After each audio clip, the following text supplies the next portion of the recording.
Halo, selamat tahun baru semuanya. Kita sudah ada di tahun 2025. Kita percaya tahun ini akan semakin jauh lebih baik. Meskipun kita tidak bisa memungkiri tantangan tetap ada, mungkin jauh lebih berat daripada tahun kemarin. Tapi janji Tuhan, kita sebagai anak-anak Tuhan dikatakan Tuhan akan membedakan kita antara orang-orang yang beribadah kepada Tuhan dan yang bukan. Yang percaya katakan amin.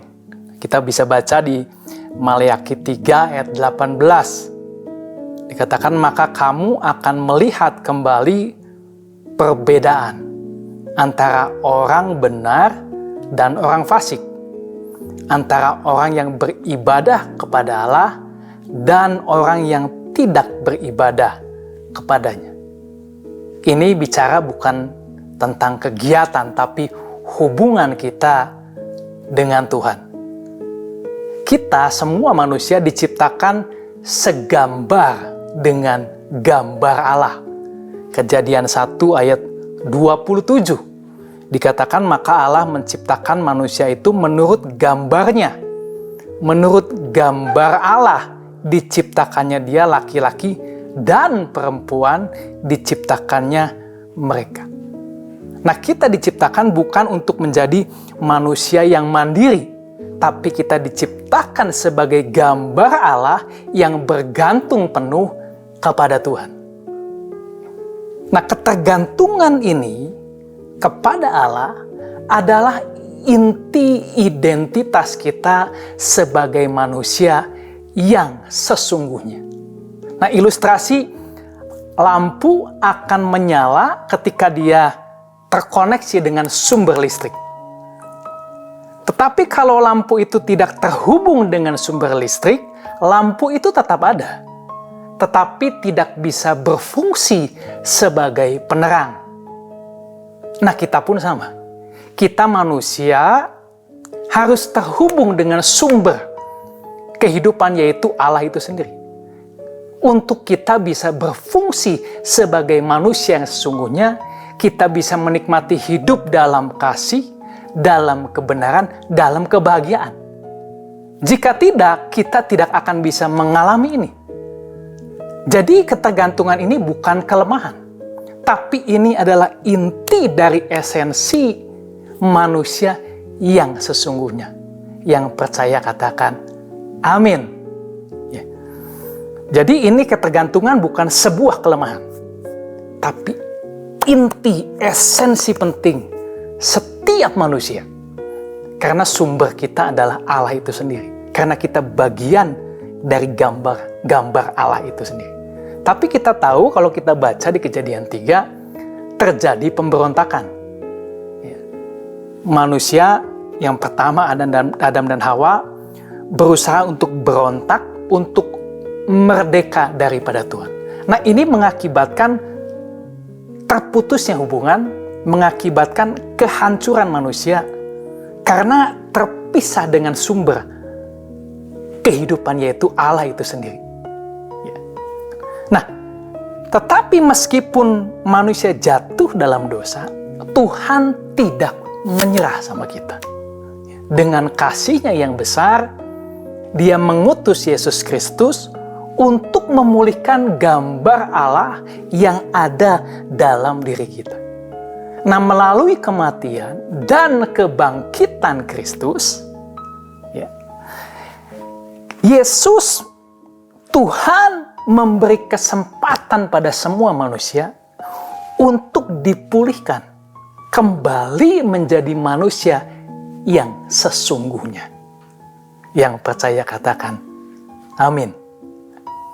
Berarti satu-satunya jalan setiap manusia untuk bisa pulih kembali sebagai gambar Allah, cuma satu jalannya, adalah melalui Yesus Kristus.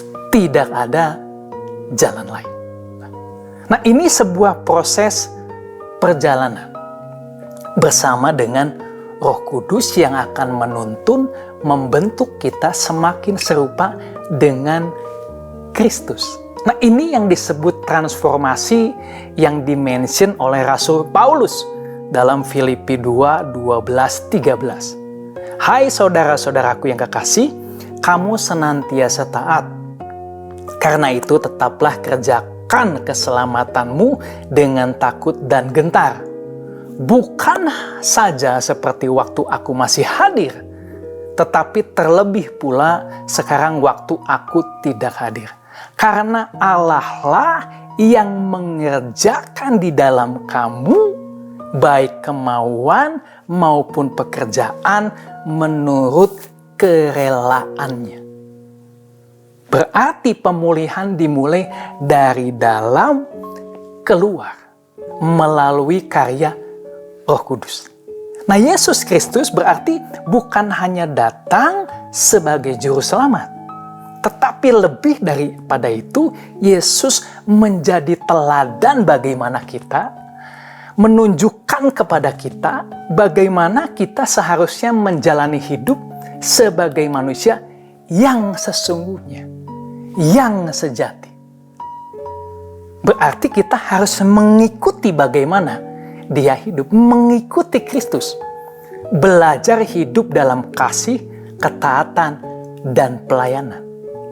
Dan ini pada akhirnya akan menghasilkan buah roh yang akan menuntun kita menghasilkan karakter serupa dengan Kristus. Mengikut mengikut Kristus berarti hidup dalam kasih, dalam ketaatan, dalam pelayanan. Nah, perjalanan ini bukan perjalanan individual semata, tapi perjalanan komunitas.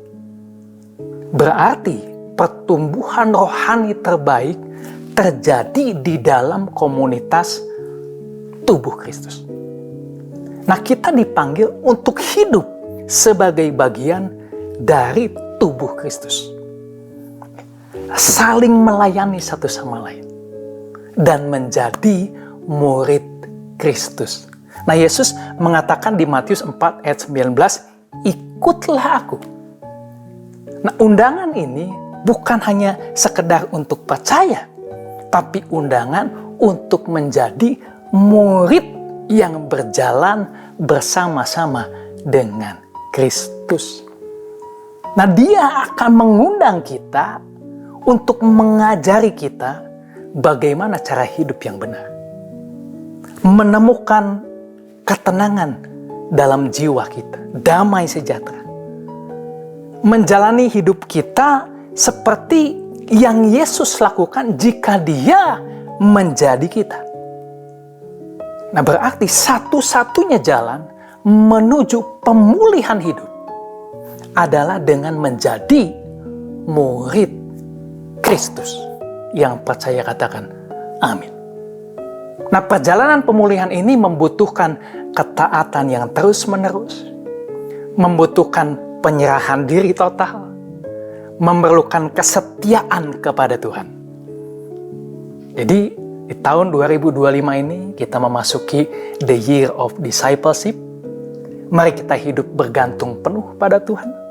Ya, kita mau hidup dituntun oleh Roh Kudus, bertumbuh dalam komunitas tubuh Kristus, dan dengan demikian akhirnya dunia akan melihat kasih Tuhan terpancar melalui kehidupan kita. Dan mereka dan kita semua akan dikenal sebagai murid-murid Kristus. Dan tahun 2025 kiranya kehidupan kita menjadi kesaksian lebih lagi dan membawa kemuliaan bagi nama Tuhan. Tuhan Yesus memberkati. Sampai jumpa di pertemuan berikutnya.